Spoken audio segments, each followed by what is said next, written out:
लोक तां बिल से पानी बोइयार लगे सब एत पानी बिल सब माने हीर दे पानी बोचन सब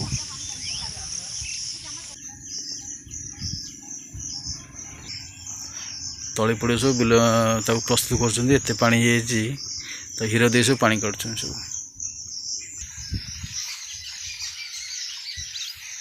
जय जगन्नाथ सांग मैंने शुभ सकाळ आज तो सकाल सकाल मेघ पूरा घोटी आसला ये जून मसरे माने जून 2-3 ठारू माने आज पर्यंत आज है के 28 तारीख आज पर्यंत सूर्य टे भल आकाश देखा जाए माने ए वर्ष टे पाणीपाग टे माने जमी पूरा अगला प्रकार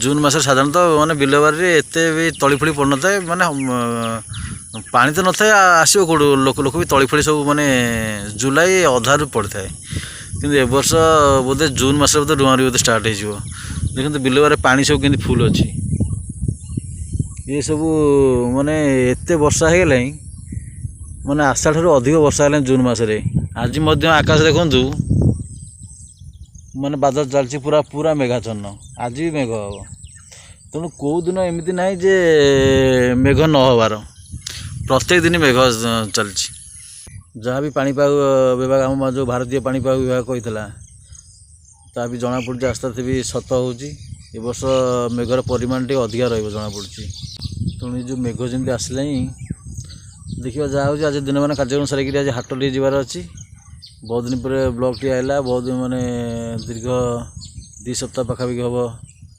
टी मु व्यस्त थी ब्लॉक भी एत कर देखते बिल बारी एत पानी लोक भी तले पकई पारती जहाँ बिहन पड़े बिहन सब आसी जाऊँगी तेणु जून मसरे जगती आशा ठारू अधिक वर्षा होगा बिल बारी देखते पानी पूरा फुल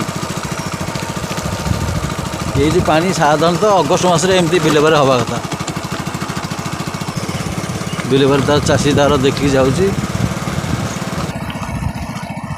खाल जो सब गड़िया फड़िया सब माने पानी फुल हो लोक देखु कि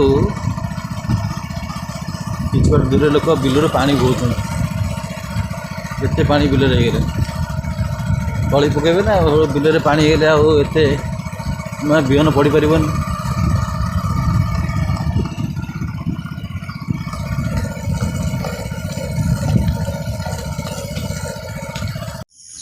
देखो ये जमी रे पानी केते चाषी भी कौन कर तली के पके पुणी आगे माने आकाश बादल देखु पुणी मेघ आसीगला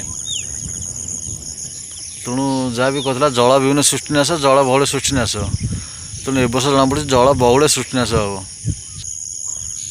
सब बिल आज्ञा देखते पानी फुल पूरा जगती चाषी कूल मुठे हाथ देले माने आरंभ मुठे हाथ देले केमी कौन बिहन पकई तली पकेबे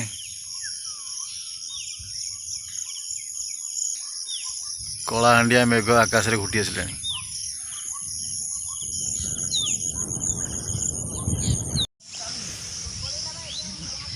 लोक तां बिल से पानी बोइयार लगे सब एत पानी बिल सब माने हीर दे पानी बोचन सब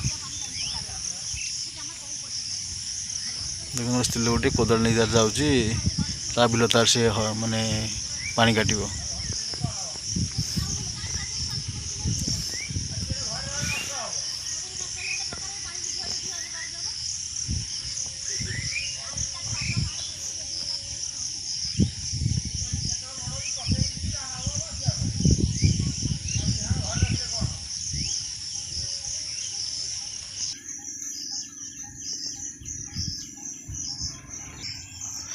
तली पड़े सब बिल प्रस्तुत कर पानी तो हीर दे सब पानी काटुन सब।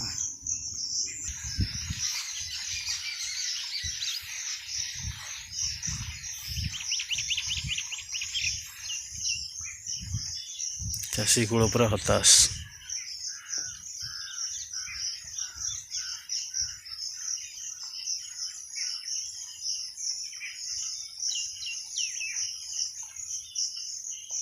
आकाश रे मेघ पुणी गोटी आसला चाषी भी कौन कर मुंडे हाथ देले ବିଲ ବାରି ନଈ ପୋଖରୀ ସବୁ ଫୁଲ ହେଇଗଲେ ପାଣିରେ।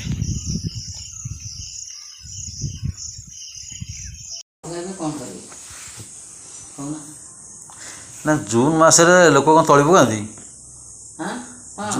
ଜୁନ୍ ମାସରେ ମୁଁ ଆଜି ପର୍ଯ୍ୟନ୍ତ ଦେଖିନି। ମୁଁ ସବୁ ତଳି ପଡ଼େ ଜୁଲାଇ ଅଧା ଯାଏଁ ତଳି ପଡ଼େ। ନାଇଁ ସେ ଜୁନ୍ ମାସରେ ତ ତଳି ପକାନ୍ତି ଆଉ ଜୁନ୍ ମାସରେ ତଳି ପଡ଼ିଲେ କେହି କେହି ରୁଆ ରୁଇ ଆରମ୍ଭ କରିବା ଗଲେଣି କି? ହଁ ଏ ବର୍ଷ ମାନେ ପାଗ ଏମିତି ହେଇଛି ବୋଲି ରୁଆ ରୁଇ ଗଲେ ଆରମ୍ଭ କରେ ନା ଆଉ। ଜୁନ୍ ମାସରେ ବିଲ ବାରି ଧୂଳି ଉଡ଼ୁଥିବ। ନା ଜୁନ୍ ମାସରେ ଆମେ ତଳି ପକାଉ। ପକାଅ ପ୍ରତିବର୍ଷ ଜୁନ୍ ମାସରେ ତଳି ପକେଇଲେ ଜୁଲାଇ ଫାଷ୍ଟ ସେକେଣ୍ଡ ୱିକ୍ ଆଡ଼କୁ ରୁଆ ରୁଇ ହୁଏ ନାଇଁ? ହାଟକୁ ବସେ କହିଲେ ଏତେ ଲାଗିଛି ସୁବିଧାଟା ପାଖାପାଖି ଲାଗିଯିବ ନା। ହଁ ହଁ। କିନ୍ତୁ ସେ ପୁରା ଅଛି ତାର ଇଏ ତାର ଅଛି ଛାଡ଼ିଯିବ ଶ୍ରାବଣ ମାସରେ ଏଇଆ ଏମିତି ସବୁ ତାର ଗୋଟେ ଅଛି। ଭୂଇଁ କ'ଣ ଫାଟନ୍ତା ଶ୍ରାବଣ ମାସରେ? ଏଇ ବର୍ଷ ଟିକେ ଭୂଇଁ ଓଦା ହେଇଛି ନା। ଶ୍ରାବଣ ମାସରେ ଲୋକ ଯାଆନ୍ତି ପରା ଯେଉଁ ଖରାରେ ଯାଉଥିବେ ପାଣି ନେଇ ବୋଲବମ୍ ସବୁ। ଆଗରୁ ଥିଲା ବୁଣା ହେଇଯାଉଥିଲା ସବୁ ଖଲି ବାଛୁଥିଲେ। ଜୁନ୍ ମାସରେ ଖଲି ବାଛି ଯାଉଥିଲେ। ଜୁନ୍ ମାସ ପୂର୍ବରୁ ବୁଣା ହେବ ଧାନ ଗଛ ହେଇକି ସେ ଖଲି ବାଛୁଥିଲେ ଯେଉଁ ବିଲକୁ ଯାଉଥିଲେ। ସେତେବେଳେ ବର୍ଷା ଡେରିରେ ହେଉଥିଲା ତେଣୁ ତାର ଇଏ ଖଲି ବାଛି ଦେଉଥିଲେ ତାପରେ ବେଉଷଣ କଲେ ଆଉ। କିନ୍ତୁ ଏବେ ଆଉ ସେ ଏବେ ତ ବୁଣା ବୁଣି ଆଉ ନାହିଁ। ଏବେ ସବୁ ରୁଆ ଜମା କେଉଁଠି ଖଣ୍ଡେ ବି କେହି ବୁଣା ସବୁ ରୁଆ। ବନ୍ଧୁଗଣ ଆପଣ ତ ଦେଖିଥିବେ ମାନେ ବର୍ତ୍ତମାନ କ'ଣ ସବୁ ହାଲଚାଲ ସବୁ ଆମ ଜମିବାଡ଼ି ସବୁ ଆମେ ତ ସବୁ ମାନେ ଯେଉଁ ଚାଷୀ ଭଳିଆ ଲୋକ ସବୁ। ତେଣୁ ବିଲ ବାରି ଆପଣମାନେ ତ ଦେଖିଥିବେ ବର୍ତ୍ତମାନ ତା'ର ହାଲଚାଲ କ'ଣ। ତେଣୁ ଏ ବର୍ଷ ଲାଗୁଛି ଫସଲ ଏତେ ଭଲ ହେବନି। କାରଣ ଆରମ୍ଭରୁ ପାଣିପାଗର ମାନେ ଏତେ ପରିବର୍ତ୍ତନ ଆଗକୁ ଜଣାପଡ଼ୁଛି ମାନେ ଏ ବର୍ଷ ବେଶୀ ବନ୍ୟା ଫନ୍ୟା ମଧ୍ୟ ଆସିପାରେ। ତେଣୁ ବନ୍ୟା ଆଶଙ୍କା ମଧ୍ୟ ଏ ବର୍ଷ ଏଡ଼େଇ ହେବନି। ତେଣୁ ବର୍ତ୍ତମାନ ତ ସମସ୍ତେ ଆମେ ଭାଇ ଚାଷୀ ଭାଇ ଲୋକ ବର୍ତ୍ତମାନ ସମସ୍ତେ ବିଲ ବାରିରେ ବ୍ୟସ୍ତ। ତେଣୁ କେମିତି ଚାଷୀ ତା'ର ଚାହୁଁଛି ମାନେ ଏ ବର୍ଷ ଫସଲ ଟିକେ ଭଲ ଅମଳ ହେଉ। ତେଣୁ ଯାହା ବି ମାନେ ପ୍ରକୃତି କରେଇବ ଆମ ହାତରେ କିଛି ନୁହଁ। ତେଣୁ ପ୍ରକୃତି ହିଁ ଭଗବାନ। ତେଣୁ ପ୍ରକୃତିର ଇଚ୍ଛା ଯାହା ଥିବ। ଏ ବର୍ଷ ପାଣିପାଗ ଯଦି ଭାରତୀୟ ପାଣିପାଗ ବିଭାଗ ଅନୁସାରେ ଯାହା କହିଥିଲା ଏ ବର୍ଷ ଟିକେ ବର୍ଷା ଅଧିକା ହେବ। ଅଧିକା ବୋଲି ଯେଉଁ ଲାଗୁଛି ବୋଧେ ବେଶୀ ଅଧିକା ଖାଲି ଅଧିକା ନୁହଁ। କାରଣ ଜୁନ୍ ମାସରେ ଯେତିକି ବର୍ଷା ହେଲାଣି ବୋଧହୁଏ ବର୍ଷକ ଯାକର ଯେତିକି ବର୍ଷା ହୁଏ ଆମର ଜଗତସିଂହପୁର ଜିଲ୍ଲାକୁ ସେତିକି ବର୍ଷା ଅଲରେଡ଼ି ଜୁନ୍ ମାସରେ ହେଇଗଲାଣି। ଏ ବର୍ଷ ତ ଯାହା କହନ୍ତି ଆମର ଦେଶକୁ ବହୁତ ବିପଦ ମଧ୍ୟ ମାଡ଼ି ଆସୁଛି। ବର୍ତ୍ତମାନ ଦେଖିଥିବେ ଆପଣ ଅହମ୍ମଦାବାଦ ପ୍ଲେନ୍ ଆକ୍ସିଡେଣ୍ଟ ହେଲା। ଆମର କେଉଁଠି ଦଳା ଚକଟାରେ ଷ୍ଟାଡ଼ିୟମରେ 16 ଲୋକ ମରିଲେ। ଏମିତି ବିଭିନ୍ନ କେସ୍ ସବୁ ଆସୁଛି ସବୁ ଏ ବର୍ଷ। ତେଣୁ ଏ ବର୍ଷ ଯାଗୃତି ପାଣିପାଗ ଟିକେ ମଧ୍ୟ ପରିବର୍ତ୍ତନ ହେଲାଣି। କ'ଣ ହେଉଛି ଆଗକୁ ଜଣାପଡ଼ିବ ଦେଖାଯିବ। ତ ସାଙ୍ଗମାନେ ଆଜିର ଏଇ ବିଲବାଡ଼ି ଛୋଟିଆ ବ୍ଲଗ୍ଟି ଆପଣଙ୍କୁ କେମିତି ଲାଗିଥିବ ଟିକେ ମତାମତ ଦେବେ। ଯଦି ଭଲ ଲାଗିଥିବ ଟିକେ ଲାଇକ୍ କରିଦେବେ ଆଉ ନୂଆ ଆସିଥିବା ସାଙ୍ଗମାନେ ଟିକେ ଚ୍ୟାନେଲ୍ ସବସ୍କ୍ରାଇବ୍ କରିଦେବେ। ଏତିକି ମୋର ଆପଣଙ୍କ ଆଗରେ ଟିକେ ଅନୁରୋଧ ରହୁଛି। ଜୟ ଜଗନ୍ନାଥ।